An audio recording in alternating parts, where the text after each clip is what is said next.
What if food wasn't the whole story? What if an animal could be eating a beautiful, fresh, species-appropriate diet and still not be truly thriving? This is something that I return to again and again in my work as an animal naturopath. And it's something that we're going to explore in today's episode. Hello and welcome to the Natural Animal Podcast. I'm your host, Ruth Hatten. I'm an animal naturopath and big animal lover. Here on the show, we share thoughts and ideas about the nature of animals, their preferences, their behaviours, their ways of being, to engender a greater understanding, respect, compassion and love for all animals, companion, farm and wild. I hope you enjoy this week's episode. Welcome back, everyone, to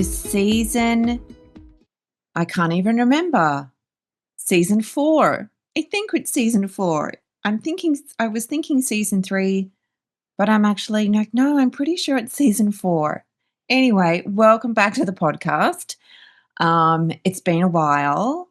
My last episode that went to air was in October 2025. It's now July 2026. Max is back too. For those watching, you can see him here. I always normally take a break between seasons, but this has been an extended break between the last season and this new season. I've been doing a lot of things that have taken away my focus, my motivation, and my energy away from the podcast. It just was not front of mind. I couldn't give it the attention and energy it deserved. I started the year by redesigning my branding and my website. That was a huge task that I did all by myself. I ran a 5-week live course. I have been busy in my clinic working with, pet guardians, helping their cats and their dogs, working with my business clients, doing formulation of foods and supplements and treats and toppers and all kinds of things. Also been having a lot of ideas for things that I want to create and release out into the world as other beautiful additional ways to help animals. So there's just been a lot going on up here in my head, and in my world. And, you know, I'm a perfectionist, and I kept pushing back on the podcast. Was like, I'm not ready yet. I haven't like lined up interviews or done interviews or recorded any episodes. Like, I had the idea, which is one of the things that kept me from recording. I had the idea that this season would be different, that everything would be pre-recorded. And so each week I'd literally just have to release an episode. But I'm like, if I continue with that idea, the podcast is never going to return. Because it just getting pushed back, right? And I love this show. I love doing these episodes. I love having this opportunity to speak with you, to share ideas, to speak with guests, to give you a window into my world. And yeah, so I was like, you know what? Screw it. I'm just going to get on and I'm going to record an episode and I'm going to see what happens. And so going forward with this new season, historically each season's been about 12 weeks or 12 episodes. I'm not committing myself to any rigid structure for the podcast this season, which is something new for me. I thrive on structure and planning, and everything has its place, right? And maybe this is kind of like resonates with the way that you are as well. But I'm just like, you know what? I'm going to kind of go with the flow, and I am going to start getting some guests together and recording some interviews and things. But I'm also going to just, if I have an idea, jump on and talk with you about it. or if I'm exploring certain themes every week, every fortnight, every month. And so that will speak to, I will talk about little aspects of that theme, jump on and talk about that with you. I don't know. I'm not going to commit to weekly or fortnightly episodes because I don't want to hold myself to that. I would rather, what's that saying? Under promise and over deliver than over promise and under deliver. So I don't want to feel like, oh my God, I have to record a podcast because I said I'd record one every fortnight and then I jump on and it's forced. I don't want to have that energy around it. I want it to be in the moment. I want it to be representative of what's going on with me right now in this moment. What am I thinking about? What am I exploring? What's coming up in consultations? What research paper have I just read that I think you would like to know about as well? So um, there might be weekly episodes. There could be fortnightly episodes. It could be monthly. There might not be an episode for 3 months. There might be more than one episode a week. Like, I'm just literally being totally, totally flowy, you know, um, and we'll see. We'll see how it goes. And, as always, I love hearing from you. So I love getting your feedback and your responses and your comments and things like that. But I also love getting your ideas, your suggestions for topics and speakers and guests. We can come on and have a chin wag. And remember, it's not just about companion animals, this show. It's about all animals. It's not strictly a pet podcast. It's about wild animals, it's about nature, it's about animal ethics, animal advocacy, animal politics, animal law, animal spirituality, all those things that I've already spoken about on the show, and all those things that will continue to be shared on the show. So I just wanted to start off, that's my little housekeeping section. For those of you who are long-time listeners, if you're new to this show, I invite you to go back to episode 1, my hello and welcome episode, where that tells you who I am, what this show is about, and all that kind of stuff. So I'm not going to introduce myself again for this episode. I want to get right into the topic today. I also want to be able to offer some shorter episodes because, time is limited for all of us. So go and listen to episode 1 if you haven't listened to that and you don't know anything about me, right? Because that will help you do that. You can also go to my website, ruthhatten.com. I'll put the link in the show notes to learn more about me there as well. So let's move into the topic of the day in my world. And that is, that those questions that I asked at the beginning of the show, what if food wasn't the whole story? What if an animal could be eating a beautiful, fresh, species appropriate diet and still not be truly thriving? I've been working with animals one-on-one since 2015. So 11 years. I think my 11-year anniversary must be coming up or has already happened. It would have already happened. I don't even acknowledge it. I'm sorry.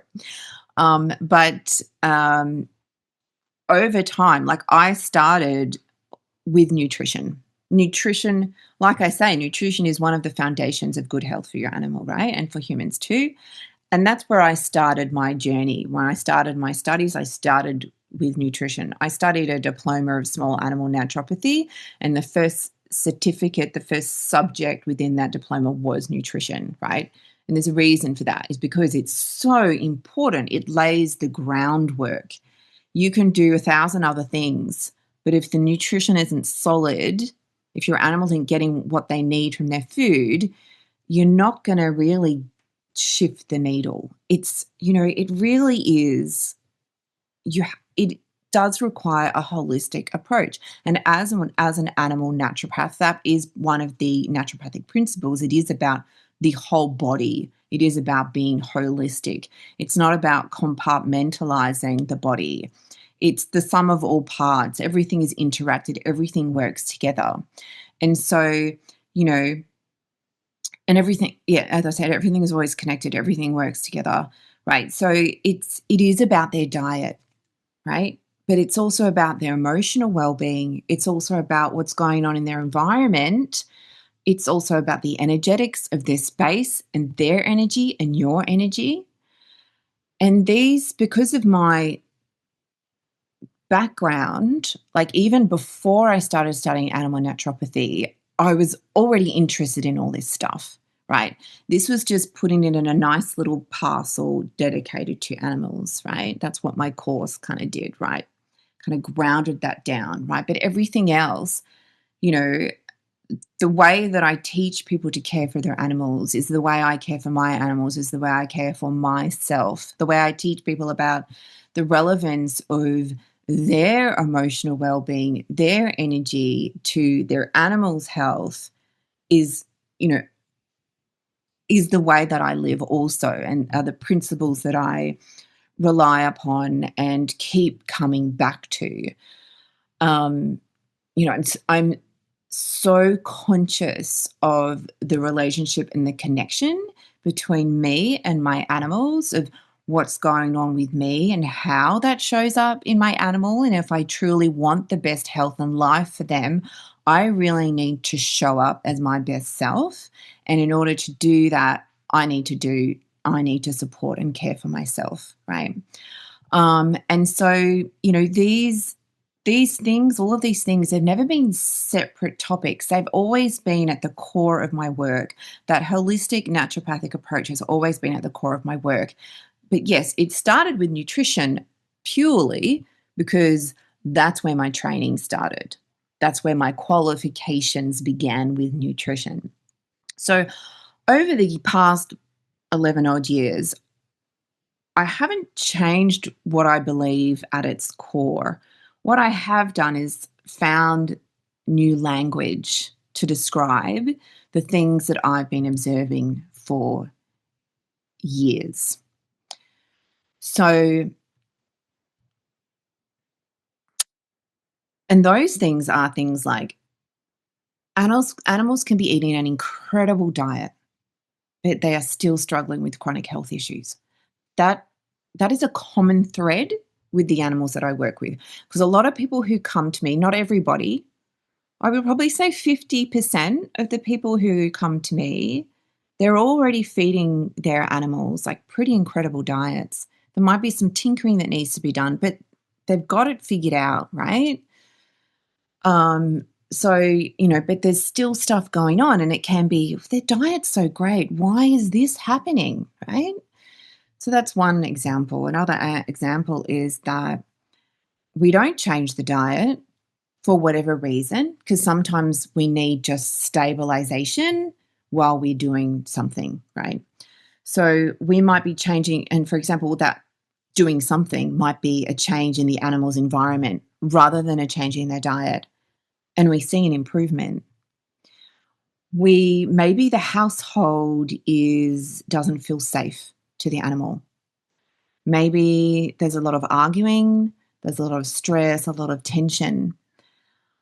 Maybe the household has a lot of toxic inputs. There's a lot of chemical products being used.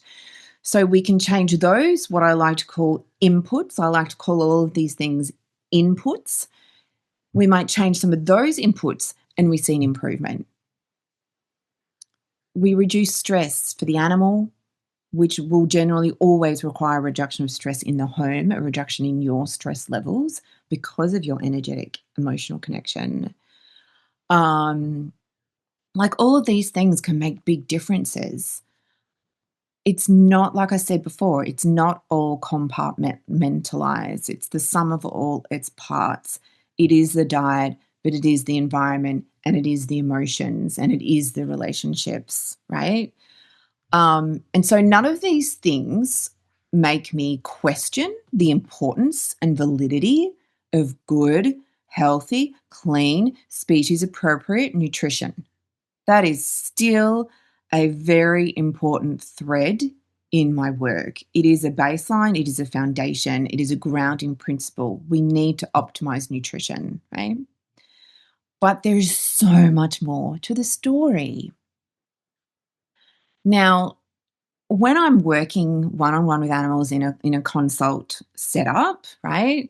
over Zoom because everything I do, like I work with, my business is online and I work with people everywhere and animals everywhere.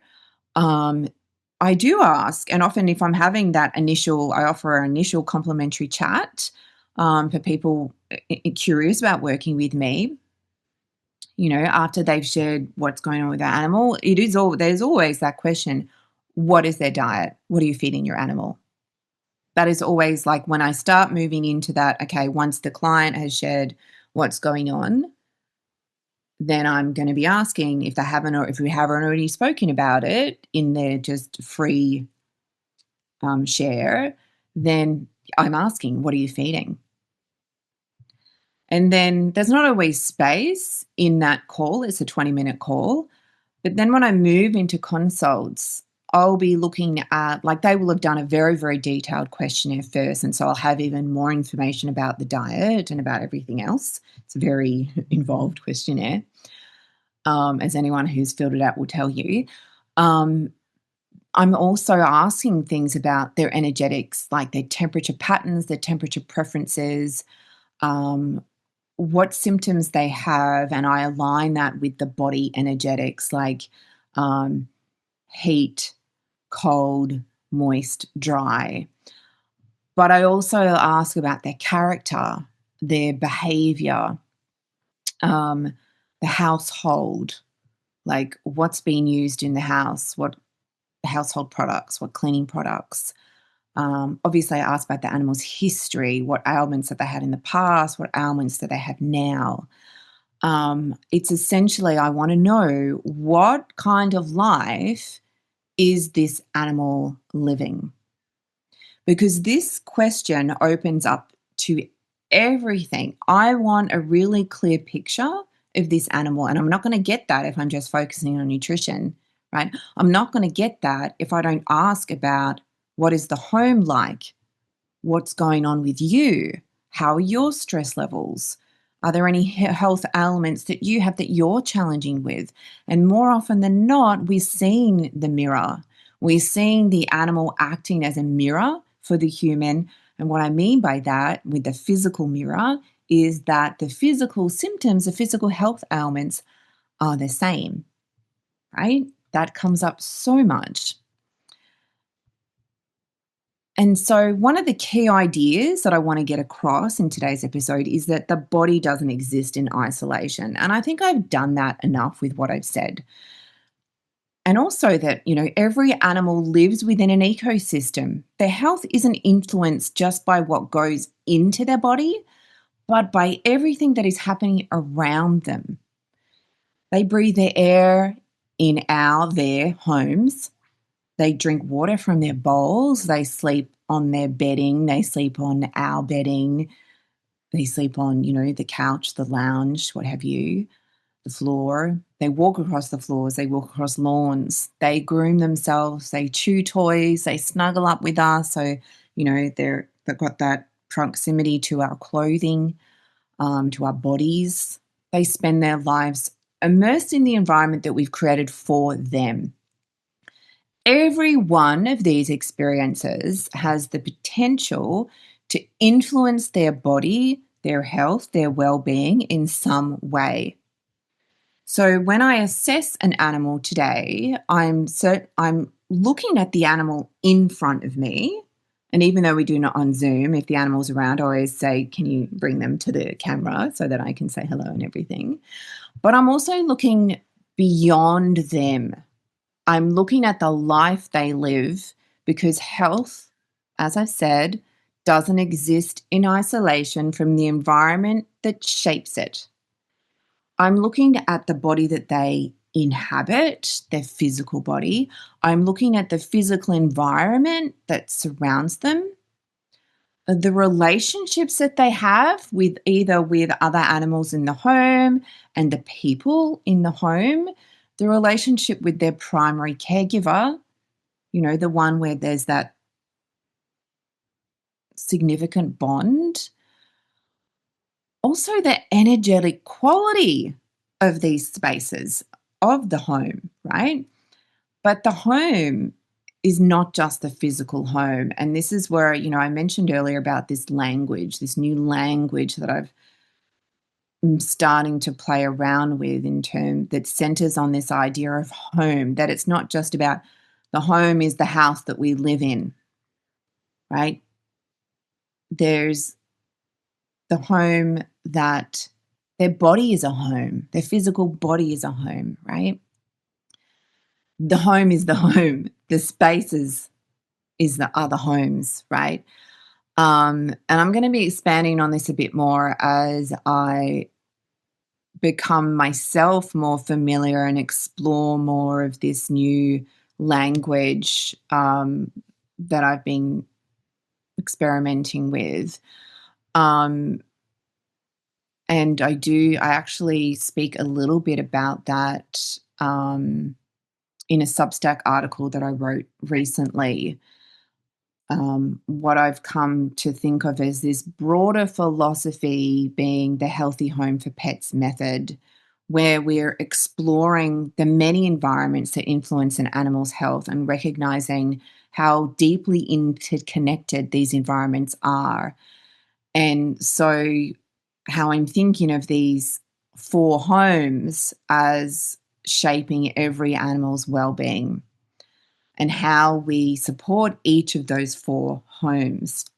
So it's not fully developed yet, um, but I'm going to be exploring that in my Substack and here um, over the coming months. Also in my emails to my community, the Animal Lovers Tribe. So we're going to be diving deep into this. And so if we look at the environment in its broadest sense, and that is one of those four homes, is the animal's environment, is the animal's house, home that they live in. Food, the home itself, the air inside, the air outside, water, cleaning products, fragrances, garden chemicals, movement, rest, routine, relationships, emotional safety, stress, sensory experiences, energetics. All of these things constantly interacting with another, and the body always responding to each of these things, to the environments, to what I will be calling the homes, right? That the animal lives within. So people often ask me, you know, what I do, what my processes are. Um, and I usually just say I'm an animal naturopath because it's the easiest way to describe what I do, right? But it's so much more than that. Um, and the question, what kind of practitioner that I am does guide my work. And it's something that whenever I'm thinking about, how I explain, how I write things, what I write on my website, what I write on any of my marketing material, it always comes back to who am I and what am I doing? What is my purpose? What are my values? What kind of practitioner am I? Right? How do I want to show up and help people and their animals? Um, and it all comes down to really what allows an animal to truly flourish. So I'm working with nutrition. Yes, we've established that. I'm working with herbs. I'm working with environmental health. I'm working with emotional well-being. I'm working with energetic well-being. I also do energy healing. I also teach people about the animal's energetic blueprint. And when I'm working with clients in my programs, my 1 month or my 3 month programs, I do an energetic assessment and I give my clients practices and information around their animal's energetic health as well as everything else, right? And so, where am I going with this? um, this is kind of like, I see this episode, it is in part a bit of an introduction into me and my work, but it's also with the framing of the new philosophy and the new language that I'm exploring myself. that I hope you'll be interested in exploring alongside me.